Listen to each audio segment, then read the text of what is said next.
ഹൈക്കോടതി വയനാട് ദുരന്തത്തിൽപ്പെട്ടവരുടെ ലോണുകൾ എഴുതിത്തള്ളുന്ന കാര്യത്തിൽ ഇടക്കാല ഉത്തരവിറക്കി. കേന്ദ്ര സർക്കാരും ദേശീയ ദുരന്ത നിവാരണ അതോറിറ്റിയും ഇക്കാര്യത്തിൽ വിവേചനാധികാരം പ്രയോഗിക്കണമെന്ന് ഡിവിഷൻ ബെഞ്ച് നിർദ്ദേശിച്ചു. കോവിഡ് കാലം പോലെ ഇതിനെ കണക്കാക്കരുത്. കോവിഡിൽ ജനങ്ങൾക്കുള്ള ബുദ്ധിമുട്ട് താൽക്കാലികമായിരുന്നു. എന്നാൽ വയനാട് ദുരന്തത്തിൽപ്പെട്ടവരുടെ കാര്യം അങ്ങനെയല്ല. അവരുടെ ജീവനോപാധിയാണ് നഷ്ടപ്പെട്ടത്. അത് കണ്ടില്ലെന്ന് നടിക്കാനാവില്ല. ദുരന്തബാധിതരുടെ വായ്പ എഴുതിത്തള്ളുന്ന കാര്യം കേന്ദ്രം ഗൗരവമായി പരിശോധിക്കണമെന്ന് കോടതി വീണ്ടും ആവശ്യപ്പെട്ടു.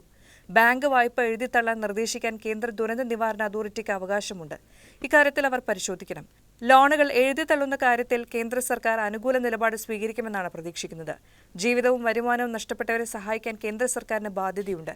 എഴുതിത്തള്ളേണ്ടത് വലിയ തുകയല്ലെന്നും അനുഭാവപൂർണമായ സമീപനമാണ് വയനാട് ദുരന്തബാധിതരുടെ കേന്ദ്ര സർക്കാരിന്റെയും ബാങ്കുകളുടെയും ഭാഗത്തുനിന്ന് ഉണ്ടാകേണ്ടതെന്നും ഇടക്കാല ഉത്തരവിലുണ്ട്.